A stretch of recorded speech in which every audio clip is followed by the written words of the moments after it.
ಗೆಳೆಯರೇ ನಮಸ್ಕಾರ, ಹೇಗಿದ್ದೀರಿ ಎಲ್ಲರೂ?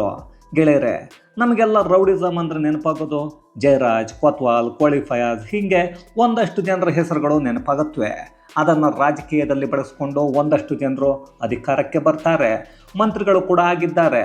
ಆದರೆ ಈಗ ಅದೇ ರೌಡಿಸಮ್ ಮಾಡೋಕ್ಕೆ ಹೊರಟು ರೌಡಿಯ ಹಾಗೆ ಆಡ್ತಾ ಇರೋದು ವಿಪಕ್ಷ ನಾಯಕ ರಾಹುಲ್ ಗಾಂಧಿ.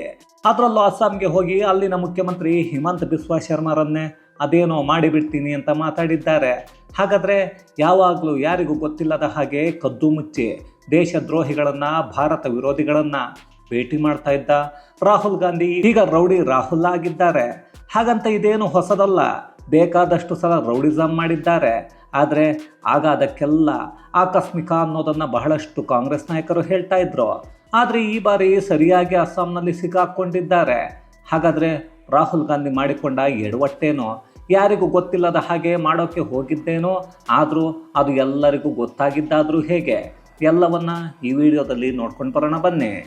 ಗೆಳೆಯರೇ, ನಮ್ಮ ದೇಶದಲ್ಲಿ ಪ್ರಧಾನಿ ಮೋದಿಯನ್ನು ವಿರೋಧ ಮಾಡ್ತೀವಿ ಅಂತ ದೇಶವನ್ನೇ ಕೆಲವರು ವಿರೋಧ ಮಾಡ್ತಾ ಬೇರೆ ದೇಶಗಳಲ್ಲಿ ಕೂತ್ಕೊಂಡು ಇಲ್ಲದನ್ನು ಮಾತಾಡ್ತಾ ಇರ್ತಾರೆ.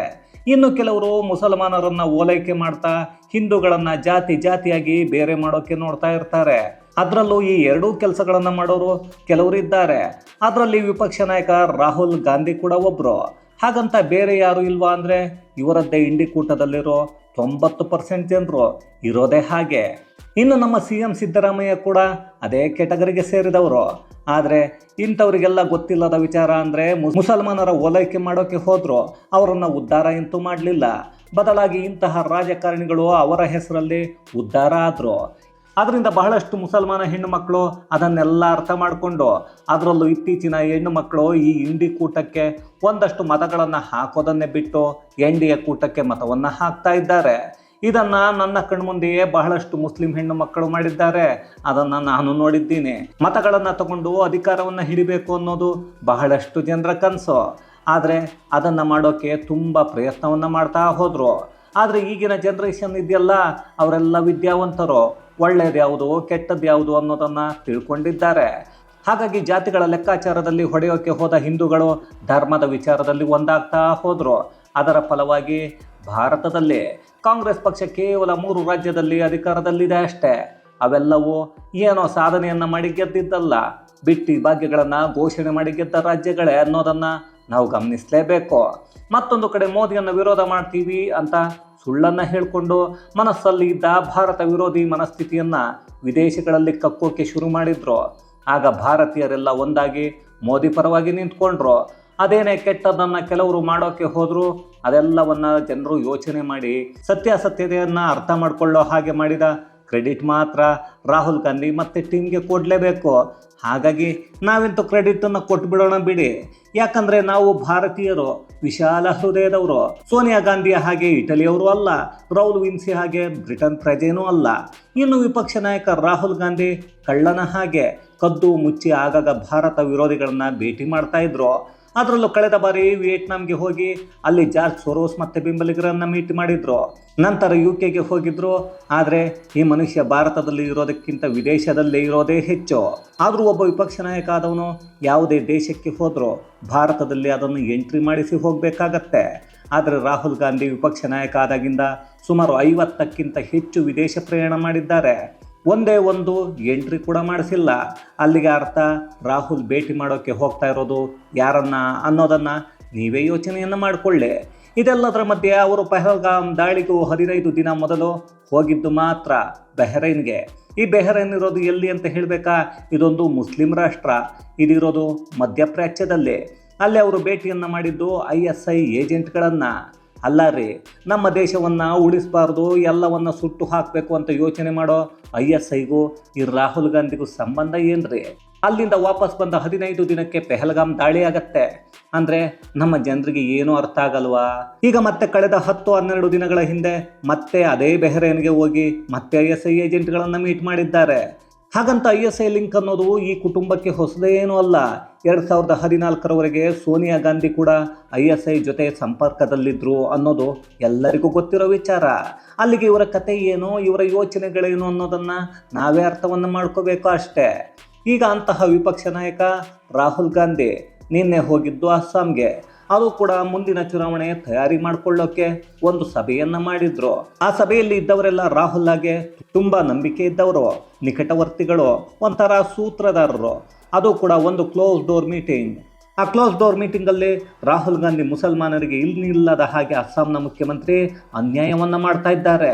ನಮ್ಮ ಸರ್ಕಾರ ಅಧಿಕಾರಕ್ಕೆ ಬಂದರೆ ಸರ್ಕಾರ ರಚನೆ ಆದ ತಕ್ಷಣ ಮೊದಲ ಕೆಲಸ ಅಂದರೆ ಅದು ಹಿಮಂತ್ ಬಿಸ್ವಾ ಶರ್ಮಾರನ್ನ ಅರೆಸ್ಟ್ ಮಾಡಿ ಜೈಲಿಗೆ ಕಳಿಸೋದು. ಅದು ಆಗಬೇಕು ಅಂದರೆ ಅದಕ್ಕಾಗಿ ನಮ್ಮ ಪಕ್ಷಕ್ಕೆ ಮತವನ್ನು ಹಾಕಿ ಹೆಂಗಾದರೂ ಗೆಲ್ಲಿಸಿಕೊಡಿ, ನಮ್ಮ ಸರ್ಕಾರ ಬರೋ ಹಾಗೆ ನೋಡ್ಕೊಳ್ಳಿ ಅಂತಾರೆ. ಅಲ್ಲಿಗೆ ಮೀಟಿಂಗ್ ಮುಗಿಯುತ್ತೆ. ಎಲ್ಲರೂ ಹೊರಗಡೆ ಬರ್ತಾರೆ. ಬಂದು 5 ನಿಮಿಷಕ್ಕೆ ಅಸ್ಸಾಂ ಮುಖ್ಯಮಂತ್ರಿ ಹಿಮಂತ್ ಬಿಸ್ವಾ ಶರ್ಮಾ ಒಂದು ಟ್ವೀಟ್ ಮಾಡ್ತಾರೆ. ರಾಹುಲ್ ಗಾಂಧಿ ಅವರು ಕ್ಲೋಸ್ ಡೋರ್ ಮೀಟಿಂಗ್ನಲ್ಲಿ ನನ್ನನ್ನು ಬಂಧಿಸ್ತೀನಿ ಅಂತ ಹೇಳಿದ್ದಾರೆ. ಇಂತಹ ಬೆದರಿಕೆಗಳಿಗೆ ನಾನು ಹೆದರಲ್ಲ ಅಂತ. ಅಯ್ಯೋ ಕರ್ಮವೇ, ರಾಹುಲ್ ಗಾಂಧಿ ಇದ್ದಕ್ಕಿದ್ದ ಹಾಗೆ ಕಕ್ಕ ಬಿಕ್ಕಿಯಾಗಿ ಪೆಕ್ರನ ಹಾಗೆ ನೋಡೋಕ್ಕೆ ಶುರು ಮಾಡಿದ್ರು. ಯಾಕಂದರೆ ಅಲ್ಲಿ ಕ್ಲೋಸ್ ಡೋರ್ ಮೀಟಿಂಗ್ಗೆ ರಾಹುಲ್ ಗಾಂಧಿ ಕರೆದಿದ್ದು ಅತ್ಯಂತ ನಂಬಿಕೆ ಇರೋ ವ್ಯಕ್ತಿಗಳು. ಆದರೂ ನಾವು ಒಳಗೆ ಮಾತಾಡಿದ್ದು ಅದು ಹೇಗೆ ಈ ಹಿಮಂತ್ ಬಿಸ್ವಾ ಶರ್ಮಾಗೆ ಗೊತ್ತಾಯಿತು ಅಂತ. ಆದರೆ ಈ ಬುದ್ಧಿವಂತ ಪೆದ್ದ ರಾಹುಲ್ ಗಾಂಧಿ ಒಂದು ವಿಚಾರವನ್ನೇ ಮರೆತು ಬಿಟ್ಟಿದ್ದಾರೆ.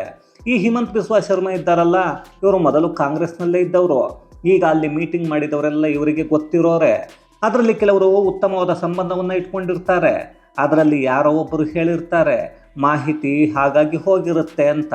ಪಾಪ ರೀ, ರಾಹುಲ್ ಗಾಂಧಿ ಯಾವುದೋ ಚಿಕ್ಕ ದೇಶಗಳಲ್ಲಿ ಚುನಾವಣೆ ಮಾಡಿದ ಹಾಗೆ ಅಂದ್ಕೊಂಡಿದ್ದಾರೆ ಭಾರತದಲ್ಲಿ ಚುನಾವಣೆ ಮಾಡೋದು. ಯಾಕಂದರೆ ಅವರು ಭಾರತದ ಒಳಗೆ ಇರಲ್ವಲ್ಲ.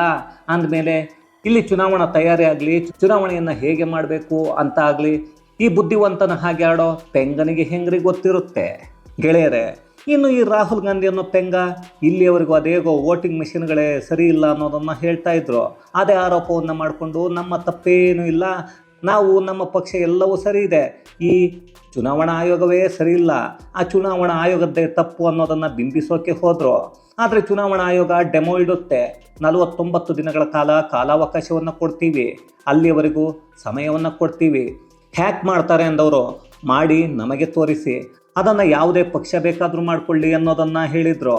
ಆದರೆ ಅವರು ಹೇಳಿದ ದಿನದಿಂದ ಇಲ್ಲಿಯವರೆಗೂ ಆರೋಪವನ್ನು ಮಾಡ್ತಾ ಇದ್ದ ಯಾವುದೇ ಒಂದು ಪಕ್ಷ ಕೂಡ ವೋಟಿಂಗ್ ಮಿಷಿನ್ ಚೆಕ್ ಮಾಡೋಕ್ಕೆ ಹೋಗಲೇ ಇಲ್ಲ. ಇನ್ನು ಕಾಂಗ್ರೆಸ್ ಮತ್ತು ಮಿತ್ರ ಪಕ್ಷಗಳು ಸುಪ್ರೀಂ ಕೋರ್ಟ್ಗೆ ಓಡಿ ಹೋದವು. ಆಗ ಸುಪ್ರೀಂ ಕೋರ್ಟ್ ಹೇಳಿದ್ದು ಭಾರತದಲ್ಲಿ ಪಾರದರ್ಶಕತೆಯಿಂದ ಚುನಾವಣೆ ನಡೀತಾ ಇದೆ.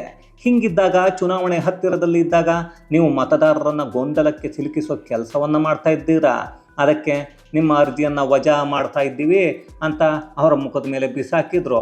ಅಲ್ಲಿಗೆ ಅರ್ಜಿ ವಜಾ ಆಯಿತು. ಹೀಗಿದ್ದಾಗ ರಾಹುಲ್ ಗಾಂಧಿ ಸೋತ್ರೆ ಆರೋಪ ಮಾಡೋಕ್ಕೆ ಈಗ ಕಾರಣಗಳೇ ಇಲ್ಲ. ಅಂಥದ್ರಲ್ಲಿ ಏನು ತಾನೇ ಮಾಡೋಕ್ಕೆ ಆಗತ್ತೆ. ಇನ್ನು ರಾಹುಲ್ ಗಾಂಧಿ ಇತ್ತೀಚೆಗೆ ಮಾತಾಡೋ ಸಂವಿಧಾನದಲ್ಲಿರೋ ಬಹಳಷ್ಟು ವಿಷಯಗಳು ಇವರದ್ದೇ ಕುಟುಂಬದವರು ಮಾಡಿರೋ ತಿದ್ದುಪಡಿ, ಅದನ್ನು ಇದೇ ಸತ್ಯ, ಇದೇ ಮೂಲ ಸಂವಿಧಾನದಲ್ಲಿ ಇರೋದು ಅಂತ ಮಾತಾಡ್ತಾರೆ.